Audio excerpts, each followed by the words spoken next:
Hey everybody, it's Mitch, and welcome to my next video. Today we have got another Dungeons & Dragons 3.5 build video. And today's build is an interesting one. It's one, I'm not sure how good it is exactly. It's an interesting concept.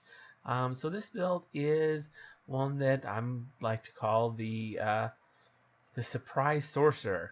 I guess is what you could call it, because really it's the whole gimmick of the build is you're going to be a sorcerer, but your first level will be in fighter, and that first level in fighter you're going to take you're going to have heavy armor, and you're going to wear that heavy armor, which I know what you're thinking.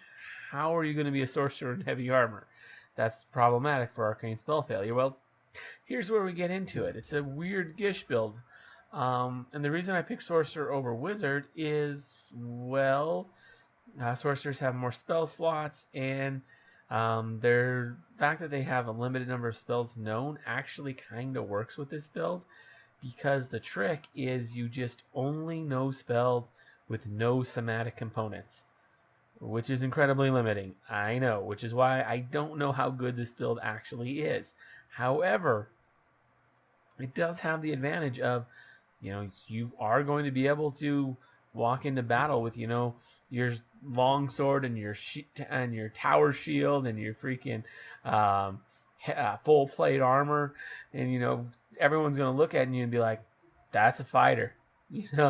For all intents and purposes, you look like a fighter. I mean, you technically are. You have that one level, but you look like a tank. That's how you look, and you're going to have the AC to match too, so that'll be helpful. But you're a sorcerer. Like, almost all of your levels are sorcerer, all except for that first one. Maybe you can take some prestige classes to help out with that.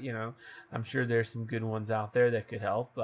There's a lot of different ways you could really play this up, but yeah, all your spells are somatic component, have no somatic components, only maybe some material, maybe some verbal, stuff that you can do in heavy armor. So anybody, the reason why you might want to do this build is to surprise people, because they look at you and they're like, "Oh yeah, fighter."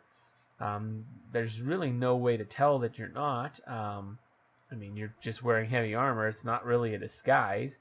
And if someone uses True Sting, it's not like they're gonna see through it. Because they're like, if you were to try and do this a different way using some illusions or something, if someone were to use True Sting, they could figure it out. Or if they were able to use a good spot check, they could kind of figure it out. With this, there's not really a way to tell. Because, I mean, you are a fighter, and you're wearing all the correct gear. You're doing everything properly.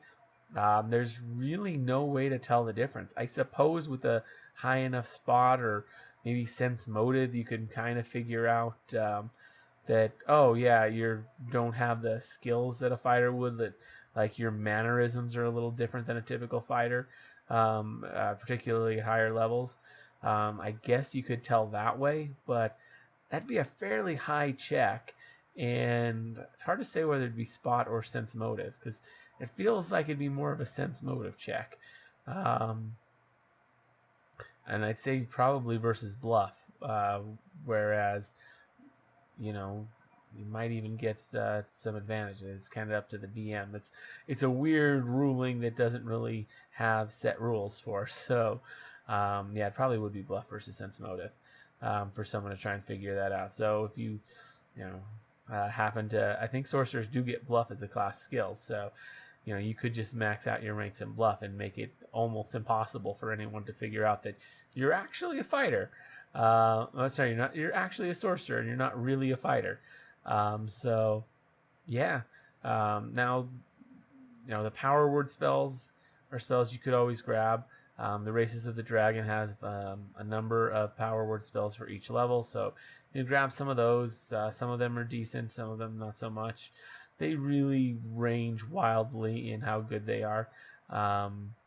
Even the higher level ones from the Player's Handbook, like Power Word Kill and Power Word Kill, it's not the greatest. Having to be under 100 HP is kind of a big thing. so it's not something that you're going to be able to really use a lot. Power word stun's better. Being able to use that a little more reliably, 150 HP's, a little more doable. And stunning someone's pretty nasty. I guess they can be immune to stun, but still, I could probably be immune to a power word kill, since I think that is a death effect. So yeah, there's some downsides to those, but and at the end of the day, they're not the worst spells in the world.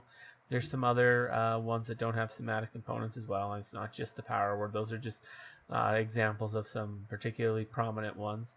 But yeah, this whole build concept is really centered around the whole you're a sorcerer, but you don't look like a sorcerer. It's an interesting way about making a Gish build, and just sort of ignoring the spell failure and just saying, hey, well, it only applies to the somatic components, so I'm just not going to use any spells with them. It's one way to do it.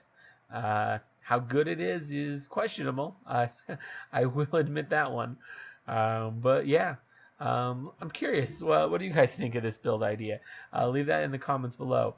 Also, if you enjoyed the video, consider giving it a like.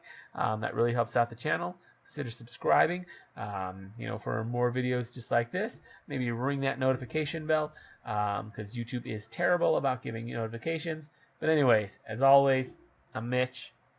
I'll be seeing you